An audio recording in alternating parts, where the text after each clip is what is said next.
from the previous general elections, and we will not reinvent the wheel. In line with our mandate, we have undertaken a number of activities in order to get ourselves adequately prepared for the June 24th, 2023 elections. I feel delighted to outline the following. We have reactivated the Integrated Election Security Planning Committee, the IESBC, to ensure a focused coordination of the efforts of elections management bodies, EMEs, support security sector planning and actions through development of appropriate strategies, and mobilize requisite funding support for the security sector to cover the elections. About 1.5 years ago, we conducted a national threat assessment, district risk mapping, leading to a development of 3 strategic documents pertinent to the effective and efficient management of elections. These include elections security strategy, elections communication strategy, and elections training manual, all of which are now being implemented. In respect of the elections training manual in particular, which deals with election security, ethical issues such as professionalism, impartiality, adherence to the rule of law, human rights principles, etc. For senior security personnel, a training of trainers, COTs, roundtables were held all over the country.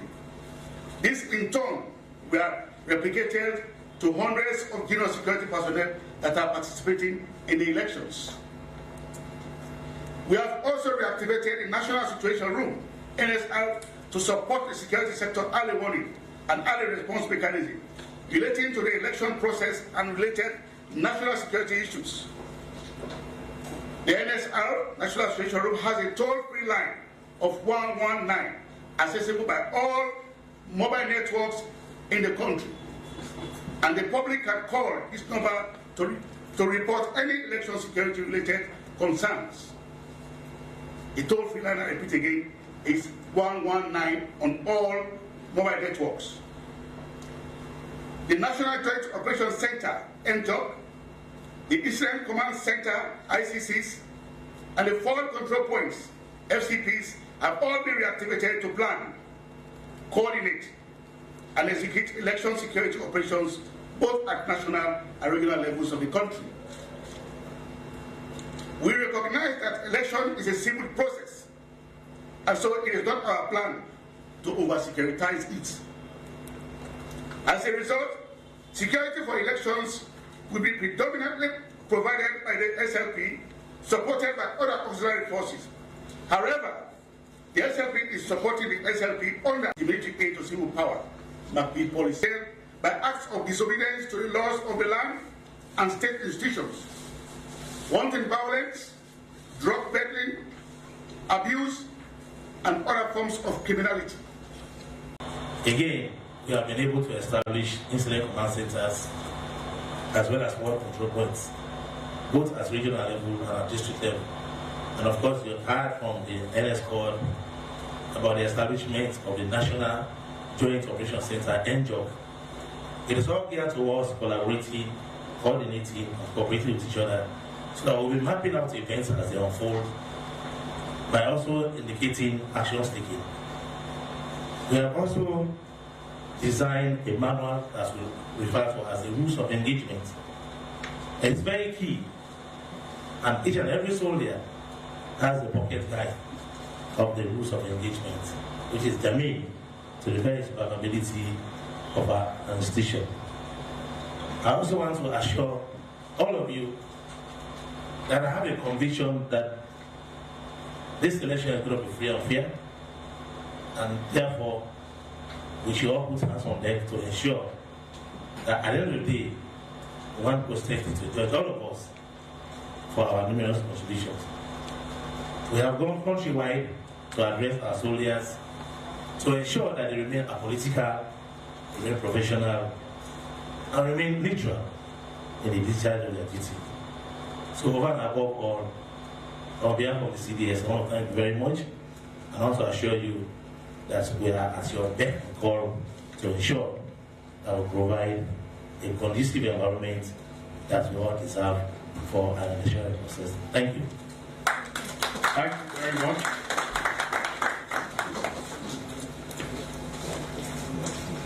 So having heard from the National Security Coordinator, the Inspector General of Police, and the Commander at Joint Force, I guess we've now sufficiently briefed on the level of preparedness of the security sector and our posture for the pending general elections.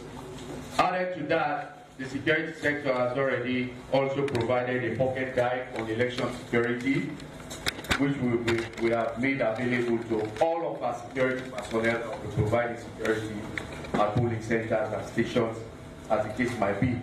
It's a testament to our level of preparedness. Now we are going to have questions, but they are golden rules.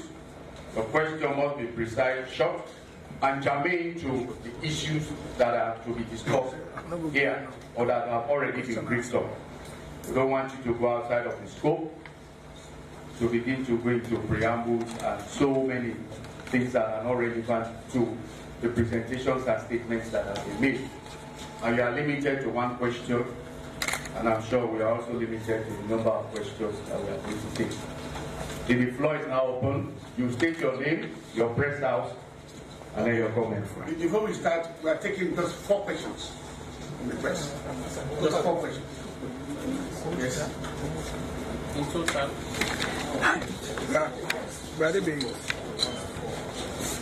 My name is Samura. I'm the station manager of the television. The question is directly directed to the Commander Joint Force. Major General, I'm pretty much keen to know what the security sector as a whole intends to effectively engage ex-servicemen. For most times, we are utilized rather unresourcefully. I don't have any specific examples for one, getting a comprehensive data on their number, and how do you help in making or strengthening the ex-servicemen association that will dissuade them from any further engagements that will undermine state security.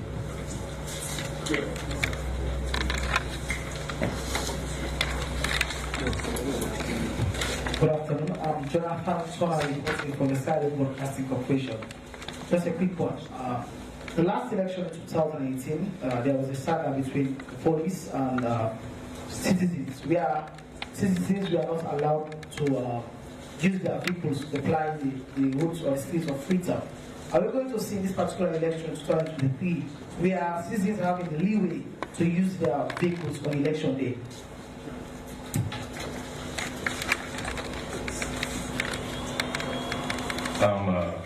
Raymond Nalo from the Visual Media newspaper. My question here is, I'm looking at the ONS presentation by identifying spot areas. What are the yardsticks do you use in order to identify these areas? Because as I'm standing here, I live in the East End. Most of those guys are from far and outreach communities in the East End, and they come down along the streets, to create mayhem. I'm Dauda Komon, editor of the Post. Yes, sir, I want to know actually the deployments, if there is going to be a number of deployments, because I want to go to the police station as the patterns of security, then I went back. So let me know the deployments. Whether RSL, SP, the Alpha will send 4, police 4, whatever, I want to know the deployments. Thank you very much. All right, I think we have 4 questions. Alrighty. Yes. Maybe we will start with questions.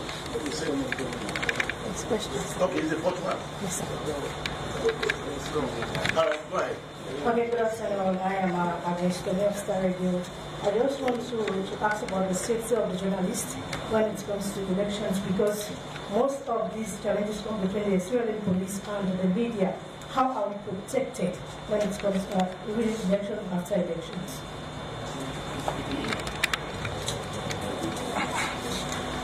All right, let's let's start with the first one. That's the engaging the ex-servicemen. The CDS will attempt to answer that question. Also, members of the military who are here may also maybe support the Joint Force Command and answer that question.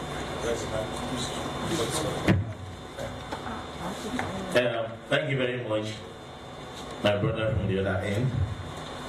You know, the issue of ex-servicemen is very important, and the Ministry of Defense over time has been working assiduously to ensure that we have a very corporate body. When we talk about ex-servicemen, these are people that have diligently served the nation and that have gone on retirement.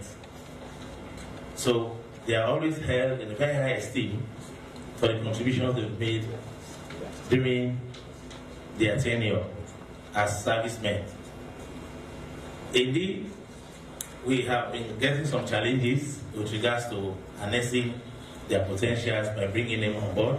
And that is why the current Minister of Defense, who is also one of them, was very passionate to ensure that we have a formidable group of people that have served.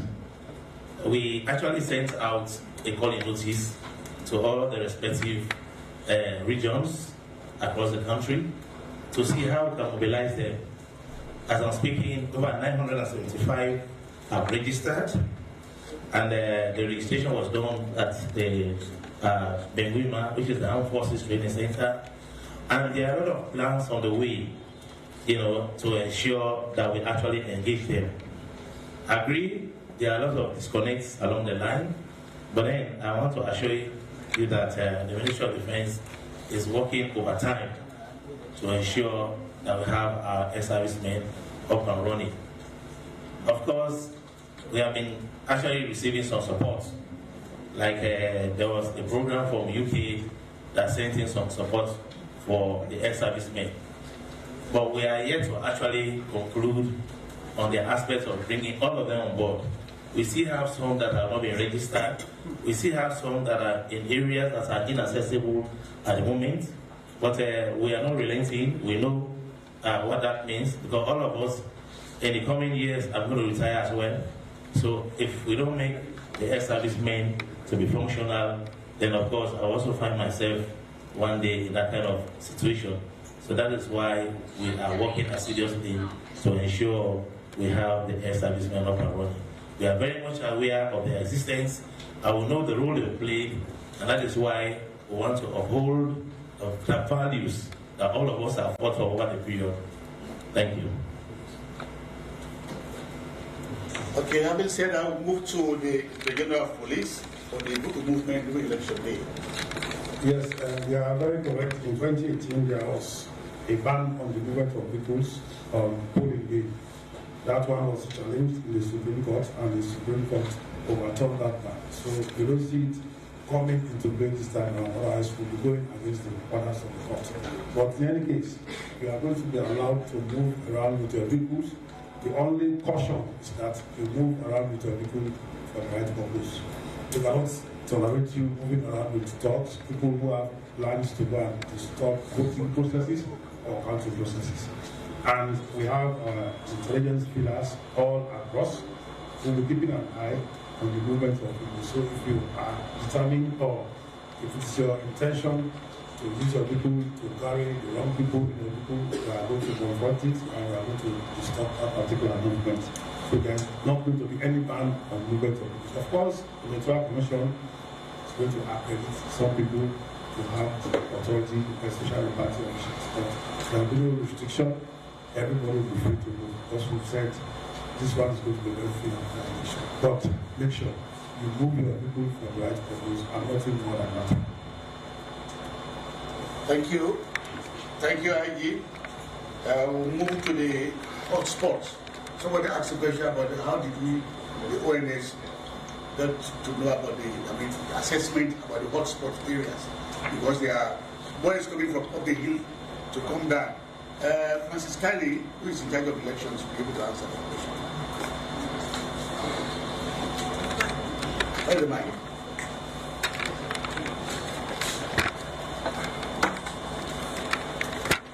Thank you very much. Thank you very much, Kenneth.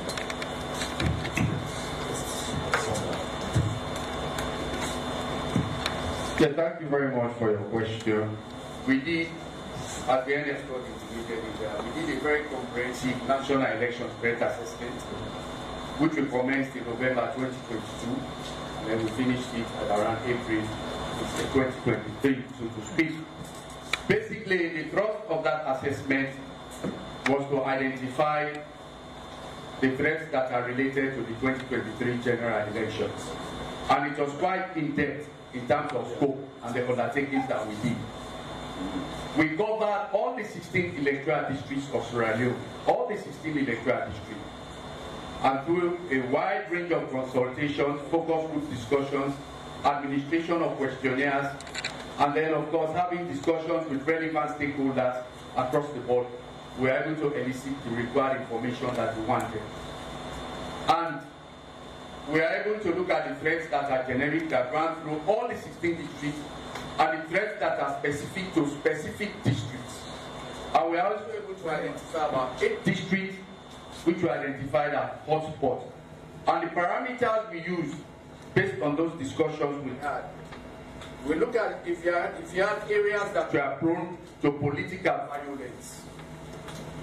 You know, there have been by-elections post-2018, series of by-elections. And all of those by-elections, save for one, we are actually prone to high levels of political violence. So areas that are prone to political violence, especially at inter-party level, we are considered as hotspots. The second parameter was areas that you had very high concentration of cliques and gangs. Cliques and gangs, we had very high concentration of them, according to identified as a potential hotspot area. Areas also where you have some level of concentration of ex-combatants. Yeah, you had some level of concentration of ex-combatants, like the western rural area, the case may be. Areas also that you consider as swing districts. Swing districts where no political party really had dominion in terms of leverage. Where you call split districts, that they can swing in any way. Anytime these political parties meet in these districts, because of the proportionate number of followings that they have, there's a tendency for violence to occur. So those are some of the parameters that we use. And also, we also other parameters, areas that are prone to very high levels of drug abuse and other substance abuses that are frequented with ghettos. They have very high concentration of ghettos. You know, these are areas where youth congregate, especially in the midst of this level of unemployment that you can understand. So those are the parameters that we use to determine areas that we consider as hotspots. And some of the districts where we found these incidences to be occurring, and where we identified as hotspots, the western area, especially western rural, western urban of course, or western rural is more prone, and western urban. Tonkolili, notice that some parts of Moyamba was divided going towards the Bradford area. Komon-Tok was also identified. And of course, Komon-Tok was identified, Karina was also identified as another hotspot area. So these are some of the parameters, and these are some of the districts that we were able to identify during our consultation. Thank you. All right.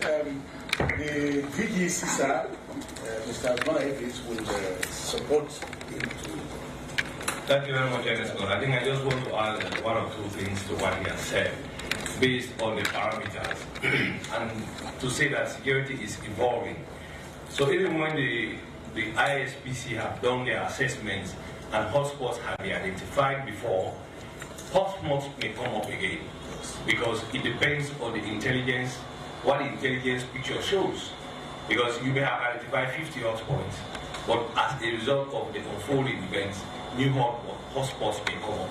So those are also issues that the intelligence parameters may come up to add to the hotspots that have already been identified.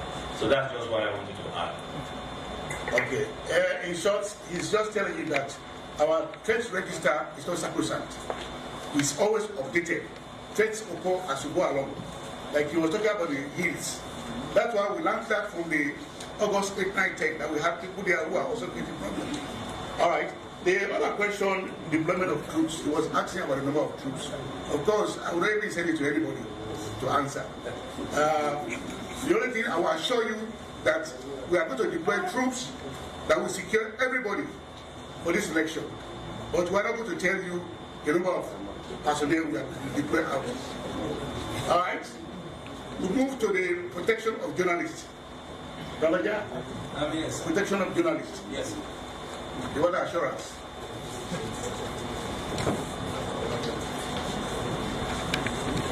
That's the AID ops. Yes. In fact, they are my colleagues. They are my colleagues. I happen to be one of the first police officers when the Komon-Tok task force team was in this country. During restructuring, I was one of the first police officers that were trained in journalism.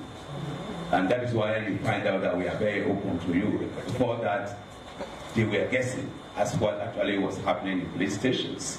And so we said, oh, let's call them, we sit, we explain to them if we are investigating.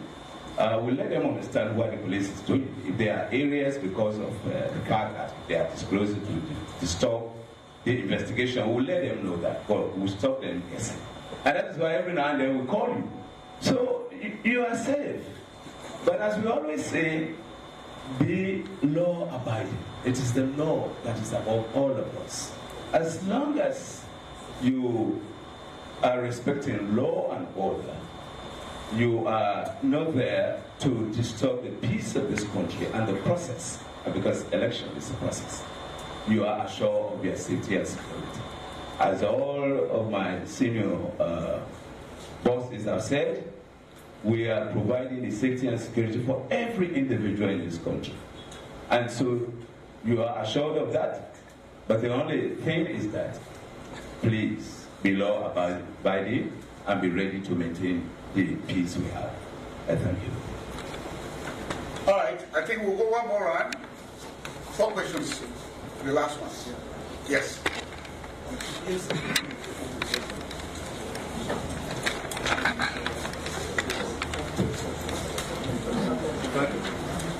Thank you so much.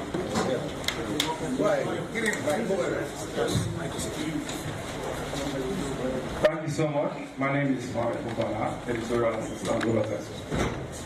On June 14th, that's 2 days ago, the presidential candidate of the All People's Congress Party, Dr. Samura, gave 72 hours ultimatum to the ECSS commissioner and all other commissioners there to step aside. We are not sure what will happen if they fail or refuse to step aside. But you did not say anything about that. I'm sure you have to say something about that. I'm not. Thank you.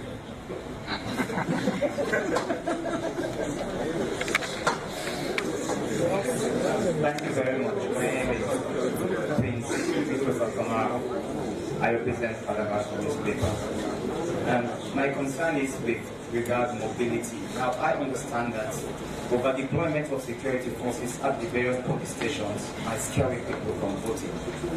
So, but I want to know, in the event that a crisis happens in any one of these police stations, how fast and how soon can the police deploy additional police officers to those places?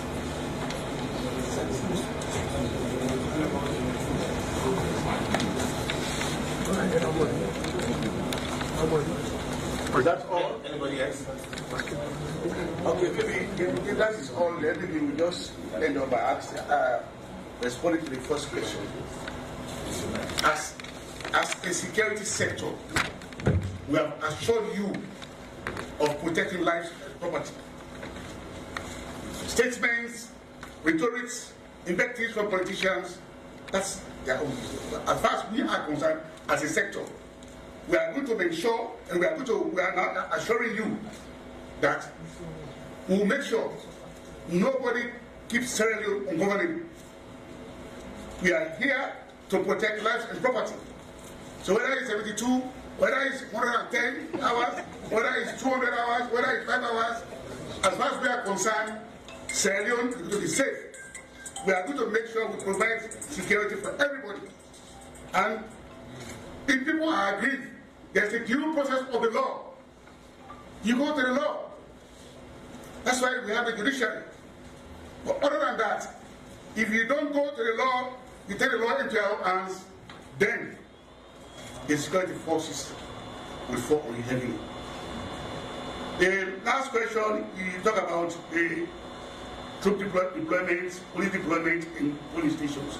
I think we have said we are going to have police people in all of the police stations. All of the police stations are going to be manned by police officers with other auxiliary forces. So they are sure that the police stations are going to be protected. All right? We want to ensure that people who get up in the morning, go and vote, and go back home without any trouble in this country. That's why we call this press conference to abolish it. Having said that, let me thank all of you for attending today's press conference. Thank you. In closing, just a brief announcement for them. Yes. For the members of the press, please stay there, some administrative arrangement, and then the speeches, the statements are going to be sent to you electronically. So if you need it electronically, it will also be sent. So thank you very much.